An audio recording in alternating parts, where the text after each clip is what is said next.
പോഷക ഘടകങ്ങളാൽ സമ്പുഷ്ടമാണ് കോവയ്ക്ക. എളുപ്പത്തിൽ കൃഷി ചെയ്യാവുന്ന ഈ പച്ചക്കറി വീടുകളിൽ കൃഷി ചെയ്യാവുന്നതേയുള്ളൂ.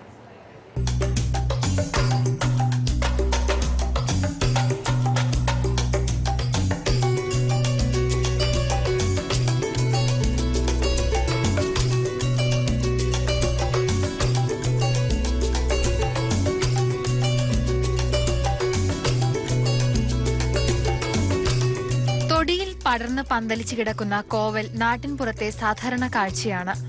കോവയ്ക്ക ഉള്ള ഇടങ്ങളിൽ ഐശ്വര്യം വന്നുകയറുമെന്നാണ് പ്രമാണം. ഏതു കാലാവസ്ഥയിലും ചെയ്യാവുന്ന ആദായകരമായ കൃഷിയാണിത്. എളുപ്പത്തിൽ നട്ടുവളർത്തിയെടുക്കാവുന്ന കോവയ്ക്ക പോഷക സമ്പുഷ്ടമായ പച്ചക്കറി കൂടിയാണ്. വള്ളി മുറിച്ചു നട്ടാണ് കോവൽ കൃഷി ചെയ്യുന്നത്. വലിപ്പമുള്ള കായ്ഫലം തരുന്ന തായ്വള്ളികളിൽ നിന്നാണ് വള്ളി ശേഖരിക്കുന്നത്.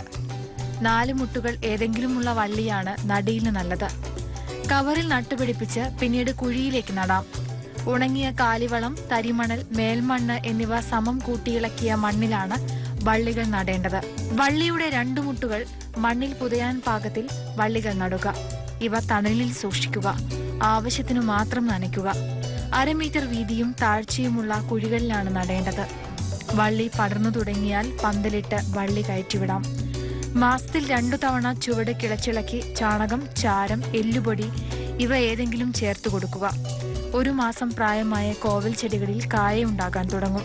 നനച്ചു കൊടുത്താൽ വിളവ് കൂടുതൽ ലഭിക്കും. ഒന്നിടവിട്ട ദിവസങ്ങളിൽ കായ് പറിച്ചെടുക്കാം. ശരീരത്തിലെ വിഷാംശം ഇല്ലാതാക്കുന്നതിനും നീർക്കെട്ട്, രക്തക്കുറവ്, കഫക്കെട്ട് ഇവയ്ക്കും കോവയ്ക്ക ഫലപ്രദമാണ്. പ്രമേഹ രോഗികൾ കോവയ്ക്ക കഴിക്കുന്നത് നല്ലതാണെന്ന് വിദഗ്ധർ പറയുന്നു.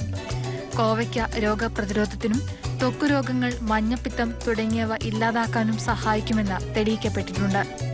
News desk, Mathrubhumi news.